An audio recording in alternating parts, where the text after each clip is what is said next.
desert. Phoenix, Arizona is where it all goes down, and we will be joining you with all the latest. Some great interviews coming your way from head coaches here as the league convenes to decide a lot about their future. Some votes, some action, some news, a little bit of news. Maybe not a lot of news. Uh-oh, we got iced coffee on the set. That's Peter Schrager's. That's Adam Schefter. I didn't know if you were going to take a sip, though. Peter's been drinking iced coffee all day. He keeps going. My whole life. He's trying to stay with go. us.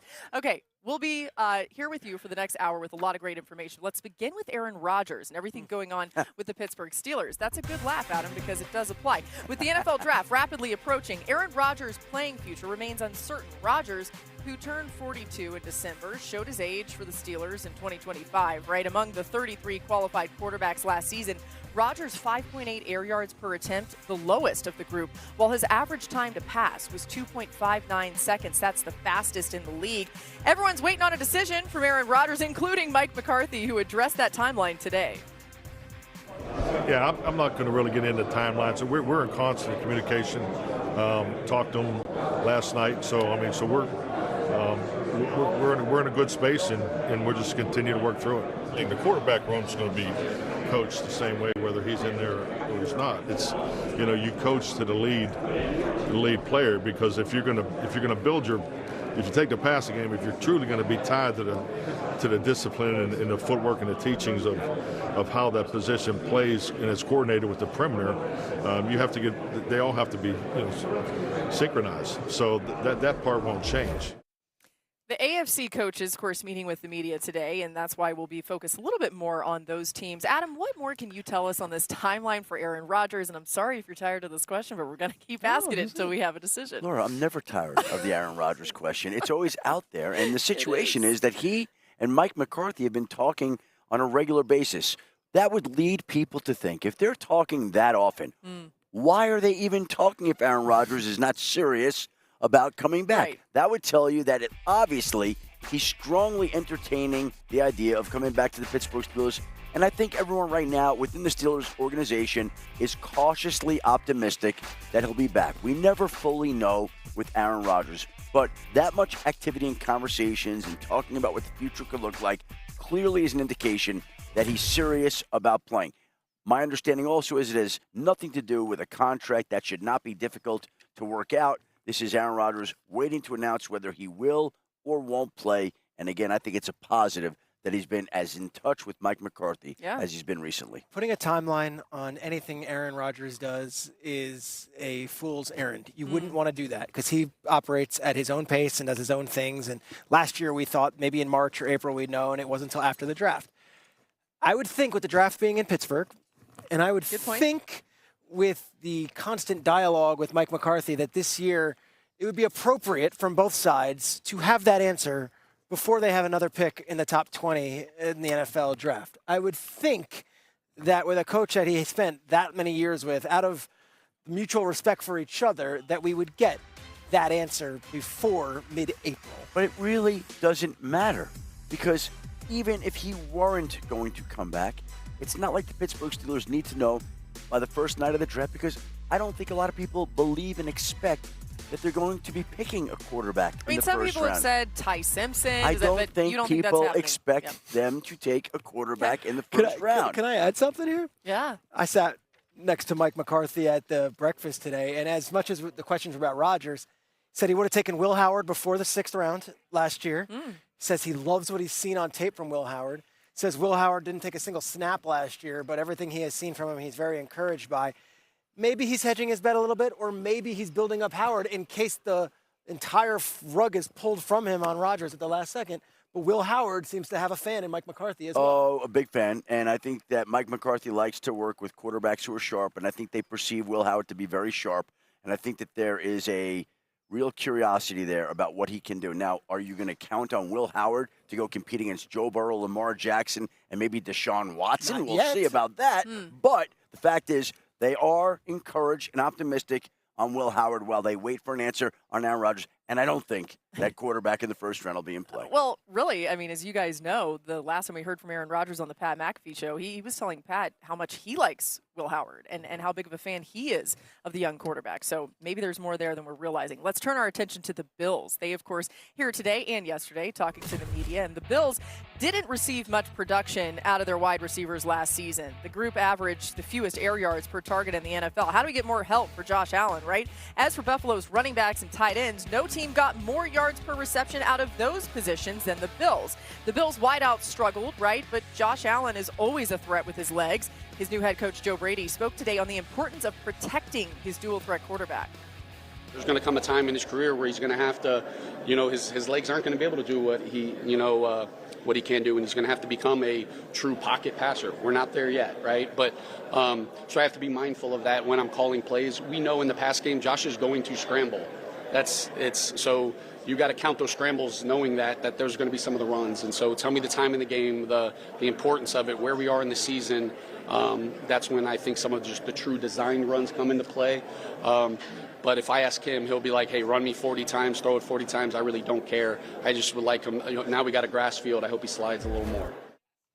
You know, it's interesting because I think when you think about the Bills right now, it feels like a bit of a turning point. Obviously, they move on from Sean McDermott. Joe Brady is now the head coach. They got to do more for Josh Allen. They fall short. Do you expect them to be adding more help, Peter? And what would that look like for Josh Allen? I think the DJ Moore trade was a very big trade. Yeah. They went and got DJ Moore, and the way that the Buffalo sources have kind of framed this is if you look at some of the other free agents that were out in the market, that number was extremely high for some of these wide receivers. And what we did for DJ Moore was we're getting a veteran player who we believe can actually play a significant role right from the go. And last year where they didn't have that veteran receiver and he didn't have that go-to guy, and he's relying on players that are untested besides Khalil Shakir, a bunch of young shavers, and down the stretch you're looking for production from guys that haven't done it before. DJ Moore's done it. He's played in big games. So I think DJ Moore is big. I'd also say they were 31st in the league against the run last year. Yeah. So this is not just a team that's a receiver away.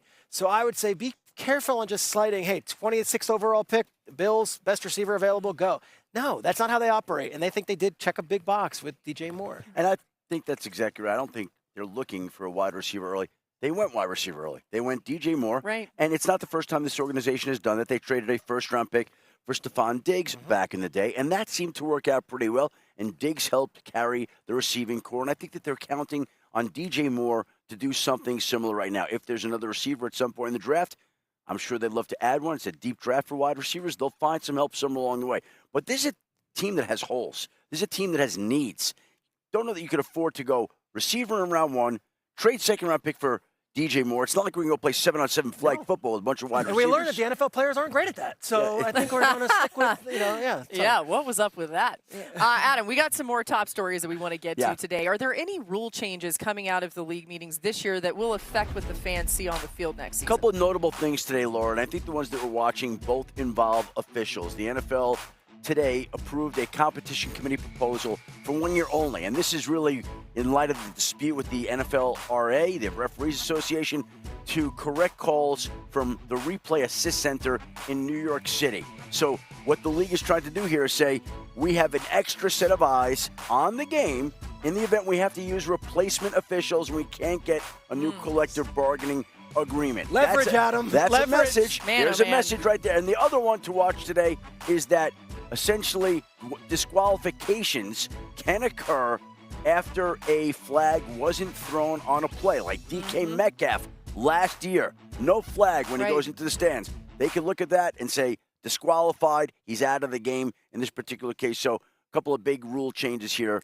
from the NFL owners. Adam, you've alluded to it all week. Just a quick one here. This replacement ref thing feels It's like real. it's going to happen. It's real. Well, people, listen, we need Laura, to prepare ourselves. It's March 31st, I believe. Okay. Okay. Am I being over the top? No, you're Okay. not. Not right now. Not right now. But my point is, there's still time. Yeah. And negotiations take turns. But where it sits today is not good. Can I quickly add? Please. The NFL is talking about international and flag football and that they just did a big production deal with Skydance and there's a new time.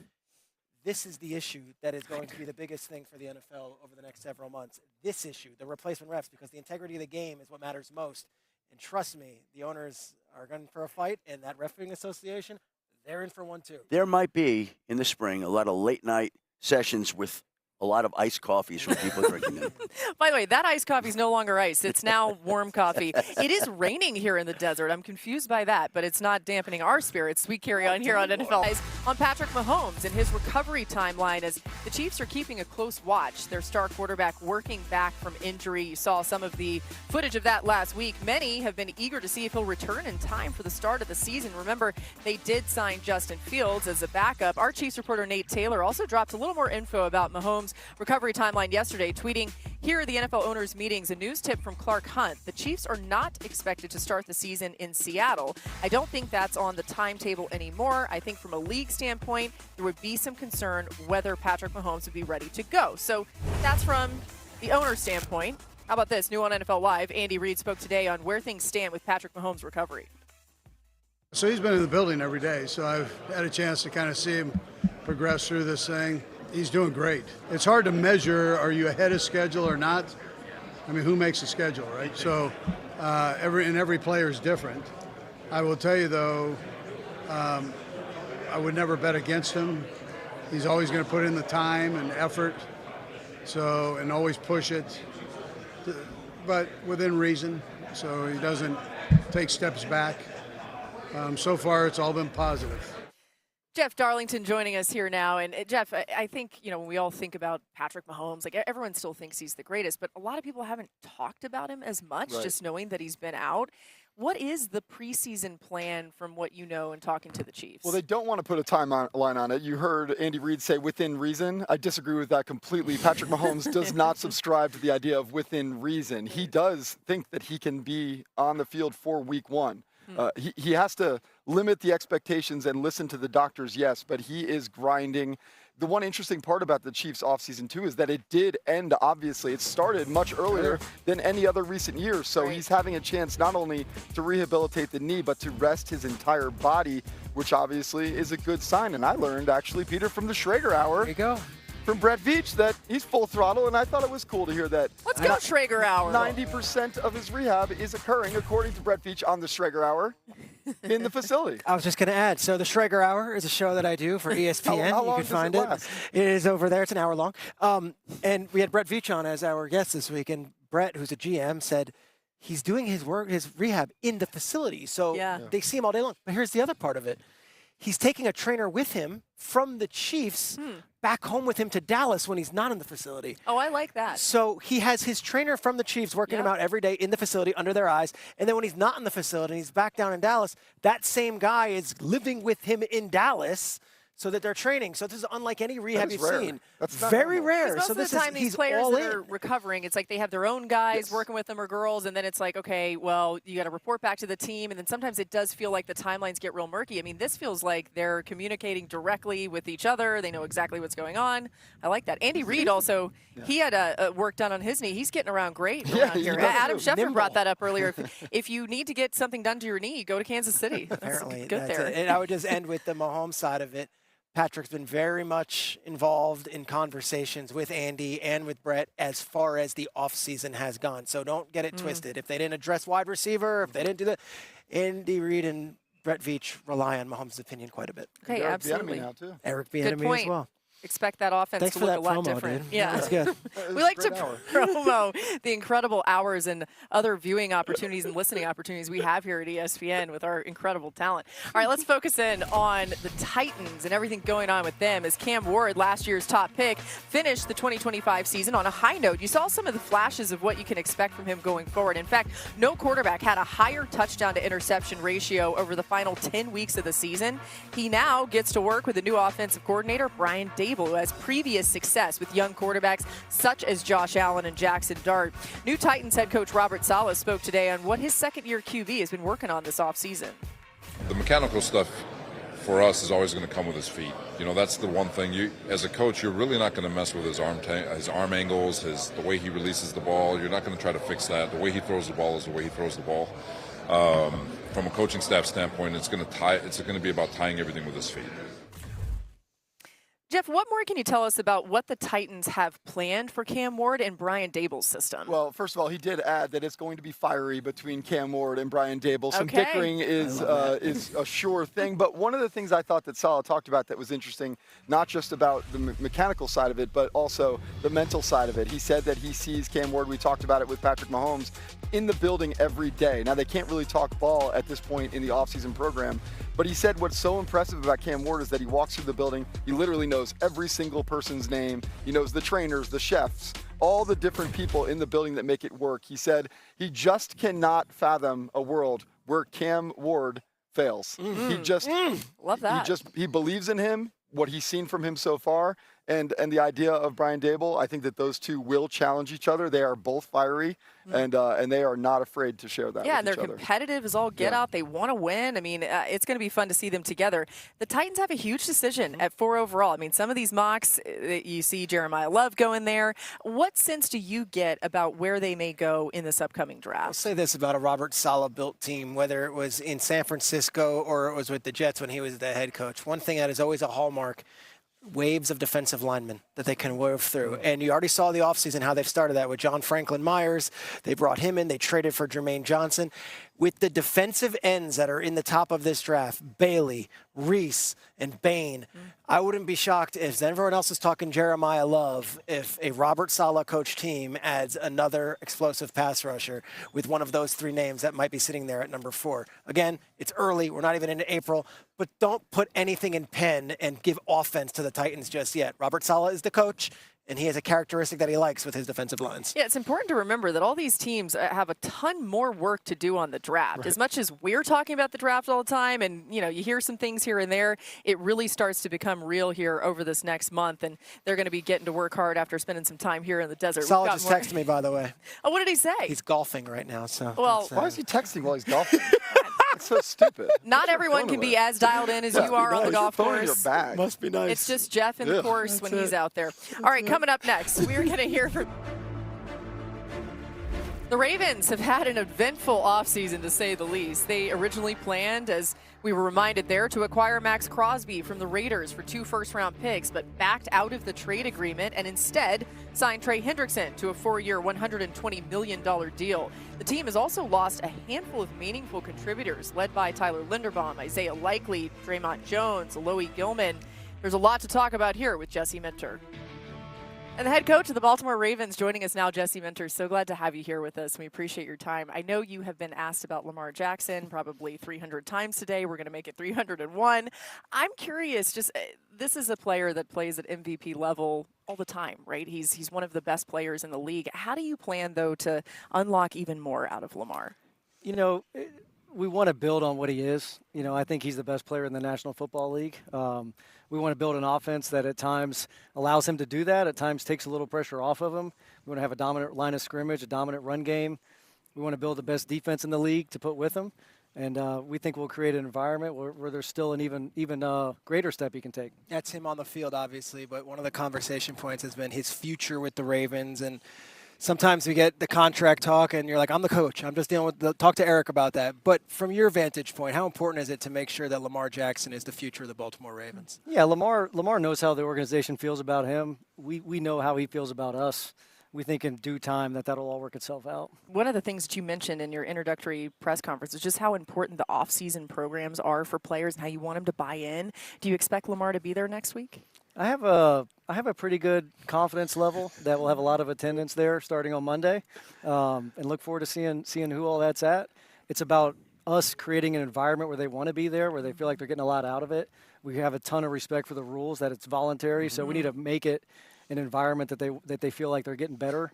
And so we look forward to starting out on Monday. How important would it be, though, to have Lamar there? Yeah, Lamar is certainly a key piece of the team, but he's also, he's won MVP doing it a multitude of different ways. So I'm very confident that in September we'll have Lamar where we need to have him. And so, again, just look forward to the work that we get to start this week. We've seen him win an MVP with Greg Roman. We've seen him win an MVP with Todd Monken. Insert Declan Doyle. How have you seen that offense come together a little bit, even if it's just on paper or maybe over the film work? It's been great. I've just, strengthened my feeling of Declan the more and more that we get to spend around each other, the more time we spend together. learning the offense, learning each other, learning how I can help him, how he can help me. We've had a great relationship and very, very excited about the direction of our offense. What made Trey Hendrickson such a good fit for what you want to do defensively? You know, Trey's an elite pass rusher, and when you look at playing with the lead and the ability to close out games, oftentimes it's pass defense, it's sacks, it's interceptions, it's turnovers. Having that guy that can win those one-on-ones, not only can he win the one-on-ones, but he can also draw attention that at times can create other opportunities for other people. So very excited about Trey. He's got, I've said this a bunch, he has the second most fourth quarter sacks in the last 5 years, and that's an area where we want to be dominant as a team, finishing games. And I feel like he's a closer for us. He'll be in that type of role, and I'm very excited about him. 18 years this organization has had one man leading the front of the room. You were on that coaching staff with John Harbaugh, of course. What have you done to go out of your way to maybe say, it's the Jesse Minter era now. We respect the past and what we've accomplished, but here's my imprint on this team. I think you said it. I mean, I've been around a lot of great coaches. That's put me in a position to be where I'm at. I've tried to take a little bit from everybody that I've been around. Certainly the Harbaughs, both of them have been a major influence on me. But at the same time, man, I've taken things from every stop. I've taken things that I would do the same, maybe that I would do different. And I want the players to feel like it's our program now, that it's change is change. You know, sometimes it just happens after such a long time. Love and respect and have great admiration for John and the job that he did there. There is a great foundation in place. And so it's putting our own spin on it, and we look forward to starting that next week.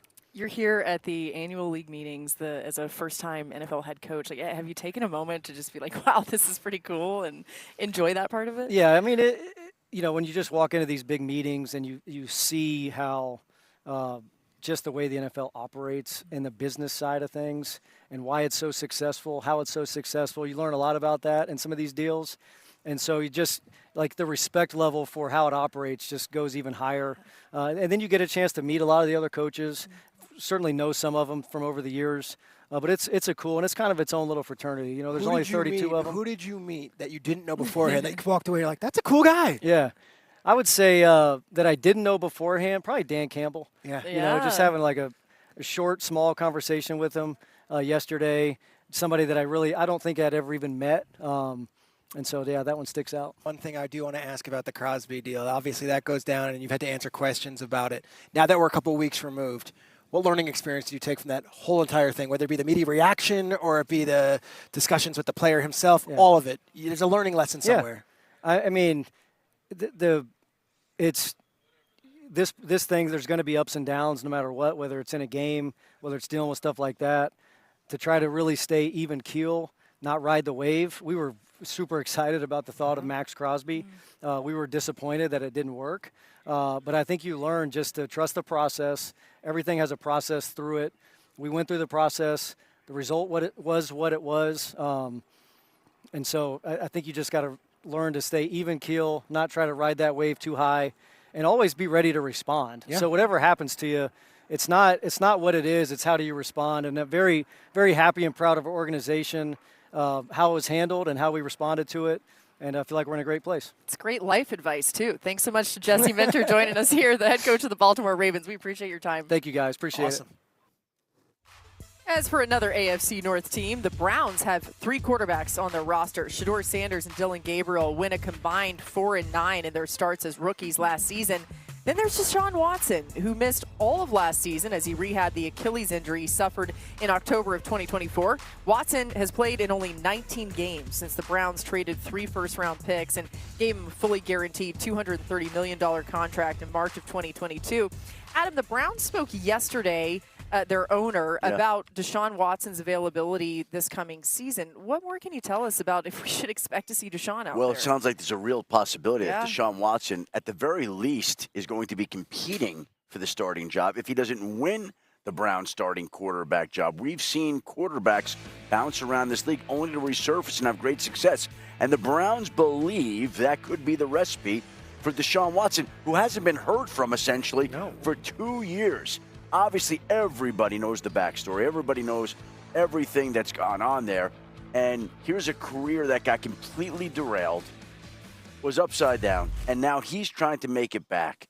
And we'll see whether or not he can, but he clearly is in the competition and in the running to become the Browns starting quarterback this season. Why are you looking like that, Laura? It's just fascinating. Like, I think a lot of people thought there's no way. Like, he's not going to come back, or if he is, it would be in a different capacity. He applied to the Geno Smith school. People wrote him off, and most people thought he wasn't going to write back. I ain't right back, and then, I don't know, maybe he is. I'm trying to figure out the grammar there. But either way, you did spend some time today listening in on Todd Monken and what he had to say about the quarterback room. What more did you learn about that, Peter? It's fascinating to hear Coach Monken speak. He's been waiting to be an NFL coach all these years. He finally becomes one, and this is the quarterback room he inherited. And, Shedeur Sanders has been there in the building, which I thought was really interesting. Yeah. He said Shedeur Sanders has shown up every day. Now, they can't do actual football. They can't actually talk ball. They can't go out there on the field. But he can work out, and he can be there, and they can have conversations. And he says, he's got a great relationship with Shedeur already because he's around. Deshaun Watson is not. They've spoken on the phone, but he's not there. And Dylan Gabriel, he says, I believe from what I know, he hasn't been there either.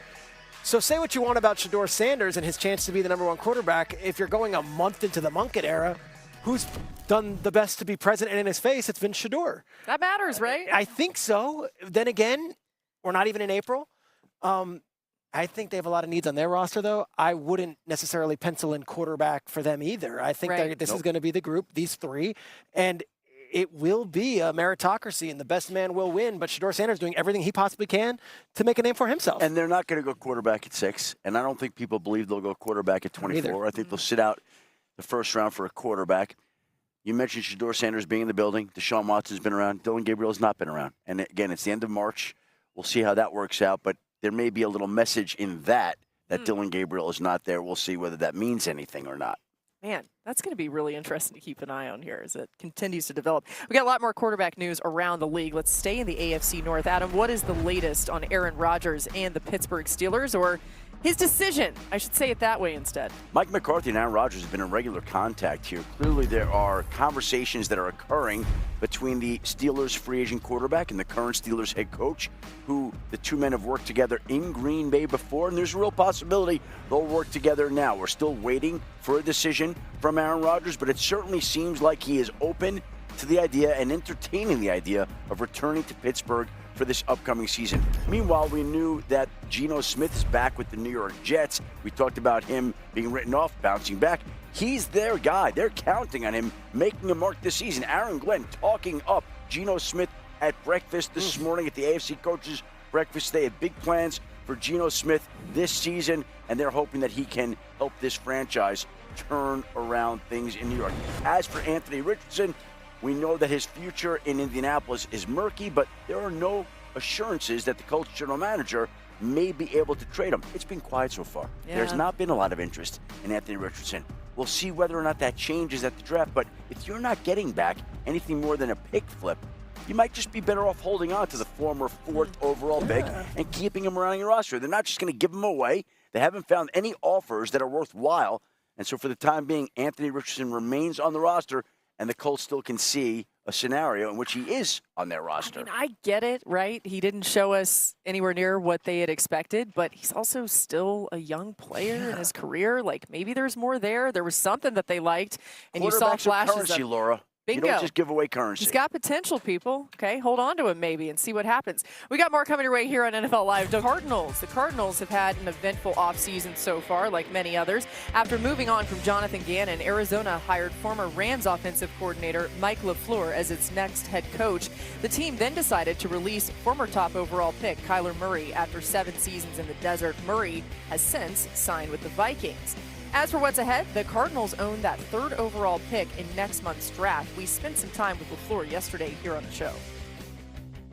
All right, we are now joined by Mike LaFleur, and I was just told it's a family affair here right now. You got the entire, everybody's here, your brother's staying for a long time. Just paint the picture for us about what's going on for you here in Arizona now that you're trying to get settled in. Yeah, that's true. We got the keys on Monday, the movers came Tuesday, and Matt and the family came on Friday. And most people are flying out tomorrow back to their respective homes, but I'm thinking of the Griswolds. That's what I'm thinking of. It's like crazy cousin Eddie. He's staying here till Sunday. That's a long time. And that was not passed over with my my wife yet. So we'll see. But it's all good. It's fun. All the cousins are there. There's 4 of them, and they're having a blast. Good. Yeah. I love it. Now to the less important stuff. No doubt. Kyler Murray, you decide to move on from. What was the decision-making process there that said, okay, we're going to move in a different direction here? I mean, like I was saying earlier today in my media, just I think it was just probably best for both parties at that time. I don't have a real relationship with Kyler in terms of I've never coached him, I've never been around him. I just have a lot of respect for him from afar, being in the division for 7 years, 5 of them with him when he finally got drafted in 19. So I wish him all the best, and it was the decision that we made, that we think's best for the Cardinals. And we leave us with a quarterback room of Brissett, who they had last year, and now Gardner Minshew. You guys weren't necessarily going to break the bank on a Malik Willis or go another direction. Why'd you why'd you go from Minshew as your veteran quarterback to join Brissett? I've known Gardner for a long time. I coached him at the Senior Bowl. Is that right? Back in when he was going into 2019 out of Washington State, and there was a lot of cool dudes. Stidham was on that squad there as well. Will Greer, amongst obviously some of the other positions. And I'll never forget, he got a hold of me about 4 days before we were reporting to Mobile, and he wanted the playbook. And, I didn't know if this was going to be a 5-minute thing. I didn't know if I was going to give him a document or whatnot. We ended up FaceTiming for like 4 hours and went through everything, and that's just who he is, and that's why he's been able to have the career that he's had. He's got a lot of respect in this league, and we just thought, again, the experience that he's had, it made sense. You have some incredible stars on this offense and really young guys, too. I mean, Trey McBride, the best tight end in the league. You got Marvin Harrison Jr. that I think you can still get a lot more out of, right? How excited are you to start scheming up for those guys? Yeah, it's fun, and it's really been fun just getting to know these guys. I've been on record, and this is a true story. The day I came in, which was like 12 hours after the NFC Championship, right when I walked in the building, the first 3 players I saw at the front table were Michael Wilson, Marvin Harrison, and Trey McBride. And I said, wow, if this isn't a good omen right there in terms of, 3 of the guys that are moving the ball forward consistently, being explosive playmakers, are the 3 in there eating breakfast, breaking bread together, and getting ready to go train. And now you look to the draft, and it's this number 3 overall pick, and you assume Raiders go quarterback at 1, Jets likely go pass rusher at 2. But you guys at 3 might really hold the keys to where this draft breaks open. A couple positional needs, of course. What are you doing to prepare so that you guys make the right pick and you feel comfortable with who you selected? Yeah, it's cool. It's fun because, again, we think we know what's going to happen at 1. You don't totally know what's going to happen at 2, but, you're hedging your bet that it's going to be somewhere in there. And then there you are sitting at 3 with a lot of good options, at a lot of different positions. So it'll be an ongoing discussion. The cool part is we're not on the clock right now. Yeah. We got a lot more time to still talk about this, but at the same time, not overthink it. Let's get a great football player. Whoever we end up picking, it's going to be a good football player, and it's going to be the right fit. We were just looking at your credential photo. We saw the hair on display. It just made me think, like, who has better hair, you or question. Matt? We know that. Interesting. I'm going to say you're voting for yourself. You have a vote here? You want to? I think they're both very attractive. Oh, that was men. a cop out. I'm going to go with your hair. I think it's better than Matt's. I would say that to him too. I agree. He puts a lot more time into it. Yeah, yours just, and you can see that. Sometimes it's just let it go. I like that. We appreciate your time here. Wish you the best of luck with everything upcoming, and thanks for spending some time with us here. Absolutely. Thanks, guys. Thanks for having me. Awesome. We had to get into the hair there. There was just no other option. All right, Matt's feelings are going to be hurt. I know. I'm sorry about that. Here's a really abrupt Matt didn't turn. come on the show. Yeah, exactly. If you don't come on the show, you don't get to talk about hair. We're making an abrupt turn to Ty Simpson, so let's just do it, right? According to ESPN Max's latest mock draft, Ty Simpson is projected to go in the first round. Nearly all of our experts' mocks. Matt Miller, who released his mock yesterday, is the only one who doesn't have Simpson in the first round. He has him going with the first pick on day 2 to the Jets at 33rd overall. Adam, Ty Simpson's name tied to a few teams. What's the latest on what you're hearing about not only where he might go to whom, but like what round? Is it truly first or second? I think a lot of people believe that he has a real chance to go in the first round, but it's hard to find the spot he's going to. I don't think he's going to the Jets at 16. I don't think he's going to the Browns at 24. I don't think he's going to the Pittsburgh Steelers at 21 or wherever they pick. Seats seem to be filled then. So where is he going? Is there a team that's trading up into the back half of the first round the way that the Giants did for Jackson Dart last year? Is that Ty Simpson scenario in play for next month in Pittsburgh? Again, there are teams that really like him. There are teams that have a first-round grade on him. But it doesn't mean in the end that he's going to go in the first round. What do you guys hear about Miami? Are they in the mix at all? I mean, they got I Malik don't think Willis, so. but some people have Quinn thrown them out Ewers as a still team. on that roster. And Good point. I'll say this. I got to ESPN a year ago this week. Oh, where's the confetti? Oh, my goodness. Happy 1 year, Peter. I showed up. We're going to give him a cake And later. Iced coffee with it, too. I showed up, and everyone's got Shedeur going 2 to Cleveland or 9 to New Orleans. And I'm not saying it was – I just came on Get Up, and I looked at Greeny, and I'm like, I don't have a team for Shedeur because he's a good player, and everyone seems to like him. But I can't tell you with great confidence that, like, the Steelers love him or the Browns love him. And it made news, and it was, whatever. It was picked apart. I feel the same way about Ty Simpson right now. Everyone, likes him as a player, and everyone I talk to is like, oh, yeah, but we don't need a quarterback. Or, nah, we don't. So as we're sitting here going into April, this isn't some knock at Ty Simpson. It's not some knock at Dan Orlovsky. It's not some knock at the mock draft complex we do. As of right now, I don't have a first-round team for Ty Simpson. Doesn't mean he won't have a season like Tyler Shuck had where he was awesome and he didn't go in the first round. And it doesn't mean he won't go in the first round. He still can. But as we sit here right now, I'm not pinning my tail on any donkey. I don't have one. Adam? I thought you were going to say something. It looked Well, like I'm just thinking about Tyler Shuck. The Saints love his leadership, and that's what surprised them the most. And if people knew that he was as good a leader as he is, then he would have been a first-round pick. Now there's a bunch of teams working out Ty Simpson, meeting with him privately, and maybe there's going to be a team that emerges from those meetings that is impressed with his leadership or his intangibles, that moves him up their board. But to your point, I don't see an obvious team that I could say today, boy, that team's waiting to take Ty Simpson in the first round, which doesn't mean he won't be a first-round pick. Right. But I don't see it right now. And a reminder, a lot of these teams are still doing their work on him, right? You said there's going to be teams that are going to be working him out, talking to him more. He is a great leader. I've witnessed that myself. I covered him, a ton last year on the sidelines and watched it. If you take a real quarterback time. in the first round, you as a GM and our coach are putting your name on that player. If you already have a quarterback on the roster that you already did that with, you usually don't do it for a second guy. And I also wonder when teams are deciding whether or not to draft Ty Simpson here in the first round next month or the second round, are they saying, okay, well, we could take Ty Simpson now or we could wait till next year? Does that enter into the conversation at all? It probably does, and I think people kind of thought that about maybe what this year's quarterback class would be, and then it hasn't turned out to be exactly what we thought. But next year seems like an historic It's going to be better. one. Has to be, right? There's so many good names. Okay, these are the dilemmas that these teams are going through right now. We've got more coming your way here on NFL Live. When we come back, okay, you guys do not want to miss what's coming your way. Jerry Jones had an incredible quote as he is Brian Schottenheimer joining us here. A lot of our coaches that have visited us have had to wear sunglasses. They can't deal with the pain. My father taught me as a young coach, coaches do not wear sunglasses. I love this. The players have to see your eyes. How many times have you been asked about George Pickens today? Because we're going to ask you again. Where are we? You don't want to look at me in the eye after this. Yeah, I have a basketball hoop in my office, and I beat him. We played a little bit of best of three. Yeah, I beat him. He'll probably deny that. I've been on the yacht. It's pretty nice. It's not bad. Yeah, it was. Yeah, I could do that all for a year. So when Jerry starts telling a story, some reason his eyes always make. He's like, he's a new one. This is great. Where's this going? Steve will grab his phone. He's like, yeah, I've heard this one 35 times, But I love those stories, man. Growing up in an NFL household, man, it's like that's Jerry Jones. We all know, the Jerryisms. What are you going to do? It's the best. So he's had more today, and you do not want to miss some of this. We're going to go to it right now, and then you'll hear from us on the other side. There's no issue with me with talking to agents. I need to do a better job of not getting, well, Daddy said I could have it, and him going to Mama and Mama saying, Daddy said I could have it. We've got to get on the same page, and I have something to do with that as well.